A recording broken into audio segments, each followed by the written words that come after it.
warriors, and welcome to your post-run stretch routine. This is the advanced post-run stretch routine. Thank you for joining me. I'm Coach Laura. Let's get started. So we just finished up our run. We're nice and warmed up. Most importantly, our muscles are warmed up and we have the energy to stretch. So this is the perfect time to stretch. So if any of these movements are a little too advanced, make sure to go to our first video, which is the beginner stretch routine, work from there, and then work your way up. Also, if you have any questions that I don't go through anatomy-wise or posture-wise, please let me know and I will help you out. So let's get started, guys. We're gonna start right away into a downward dog. Let's go ahead and get into our downward dog position. So however you wanna enter the downward dog here, we can be starting on our knees or you can be starting here on top. You're gonna bring the shoulders down and we're gonna come into almost a forward bend. Walk our way into our downward dog. Make sure you're in a proper position. And I'm gonna start pushing my chest towards my knees. Oh, I'm feeling that stretch. And if it's my first downward dog of the day, I'm gonna make adjustments. Maybe I need to adjust my hands, maybe my feet. Maybe I wanna pedal it out for a little bit. And that's gonna feel great. Maybe I come forward with my toes. Oh, pedal it out. Feels amazing. So now I'm gonna keep my downward dog and I'm gonna stay here for about 15 seconds.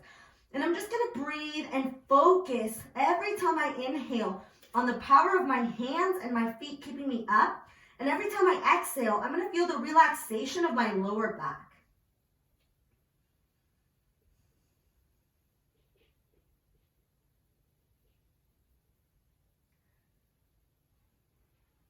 Now we're slowly going to come into a plank position from that downward dog. And from a plank position, I'm going to lower my body at the same time as I'm doing a push-up all the way down. See if your body comes at the same time all the way down. Beautiful. And then we're going to go for a side cobra. So hands right next to the chest. Make sure your pelvis is pushing down on the mat. Legs are straight and completely flat. And I'm gonna start coming up. So as I start coming up with the chest, I'm gonna feel a beautiful back extension. And most importantly, my pelvis is pushing down, shoulders away from the ears. And I'm holding this for about 10 seconds, taking a nice deep breath. It's not all on the hands, guys. It's all on that beautiful curl that I'm doing. And now I'm gonna slowly bring it all the way back down. Now, let's do some leg lifts, guys. Legs are perfectly straight. You can push the heels out so that your legs stay straight, or you can point the toe, but we're gonna bring one leg up. Let's start with the left. I'm pushing my right leg into the mat as well as my pelvis, and I'm bringing one leg up. It's not how far up I can have it or take it. It's just about feeling that stretch. And we're gonna lower it down and we're gonna get the other one. Really squeeze that glute and feel the power of your legs. And bring it back down. Here we go again. Other side. Pull up. Take a nice deep breath here. Bring it back down. And pull up. Nice deep breath here. And bring it back down. Now let's go ahead and clasp our hands behind our back. Legs are super engaged. I'm going to come up into this cobra, pushing my pelvis down, pulling my fingers towards my feet. Feet are coming up. Chest is open, head, crown to the ceiling, gaze forward. And I'm having a beautiful back extension because post-run, our back feels it too, guys. And we're gonna slowly bring it back down. Beautiful. After that, we're gonna push into a child's pose, pushing up. All the way, toes are touching, knees are apart, and come into a beautiful extended arm down, child's pose.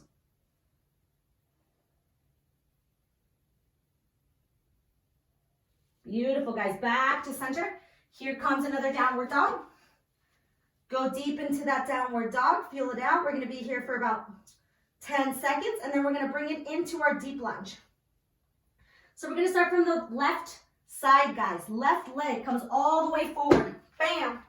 We can place this opposite knee down until we get adjusted. We're gonna bring that leg outward. Toes are pointed outward. If you have a yoga mat, it should be at the outside part of the yoga mat. Knee is not gonna get away from us. We're gonna have it nice and tucked. Hands can come forward. If you need a block, you can grab a block, place your hands here. If you don't need a block, you can come all the way down. Now, we're gonna tuck our toes in, bring that opposite leg up, and gaze forward. Beautiful. So here in this position, keeping it nice and tight with the legs, we can just lay our head completely down and relax our neck in a yin position, like this. Or we can stay engaged. Your personal preference. Hips are coming forward, really getting the most out of that stretch. We're holding it for about 10 to 15 seconds. Keep breathing, nice deep breaths. On your next exhale, we're going to place the knee down, flatten the foot, and we're going to stay here for a couple more seconds. And then we're going to bring it back into a little hamstring stretch. Now, I'm not sitting completely on my butt because that's not going to get much, but what I'm doing is I'm coming slightly down. My hands can help me out, and my heel is nice and positioned in the mat, and the toes are coming towards the knee. Beautiful. Now we're going to bring it back into that plank position. Bring the opposite foot, same thing. I'm going to place that knee down, position my foot, making sure that the knee doesn't come away from me. And bringing the hands down. Once I feel comfortable and I am positioned perfectly, hips are down, I'm going to come up. I can go into a yin deep lunge and bring my head down and relax the neck. Or I can stay engaged. And I'm here for 10 to 15 seconds. And every time I inhale, I feel the power of my hands pushing down, the power of my toes, my shoulders away from my ears. Every time I exhale, I feel my pelvic floor just nice and relaxed. And just feeling the power of the stretch. And I bring my mind back to my knee so it doesn't get away from me, holding it nice and close to the body. Bringing the leg down now, flat on the foot, couple seconds here. And now we're going to sit it back into that beautiful, beautiful hamstring stretch. Beautiful. Going to keep it here for a couple seconds. And now we're going to bring the leg back. One more time, we're going to go into a downward dog, guys. Downward dog, big downward dog. Push the chest towards the knees. Gorgeous. And now I'm going to bring the left leg in, and we're going to go into a pigeon. So I'm going to bring that down, and I'm going to come outward. Now this is very important. Again, this is advanced, so make sure you're comfortable in your pigeon pose. And we're going to make sure that we're aligned, meaning that the hips are forward and squared. The left hip is not opening up. You're completely forward. The leg that is straight in our back is nice and flat on the mat. And here, I can keep it right here. It's perfectly fine. I can also stack some blocks and come forward on the blocks. Or, this is just beautiful. You don't need anything else. And we're keeping it here for 10 to 15 seconds. Make sure you're nice and engaged. The legs are engaged and you're feeling that beautiful stretch on your hips, opening up the hips after that run. Now on an inhale, I'm going to tuck my toes, come up, and bring the opposite leg in. And before I get into it, I'm going to make all the adjustments that I need, pulling on the leg, making sure it's in the position you need it to be. Now your leg could be here, it could be at a 90 degree. It's all where we are and how our body feels that day, okay?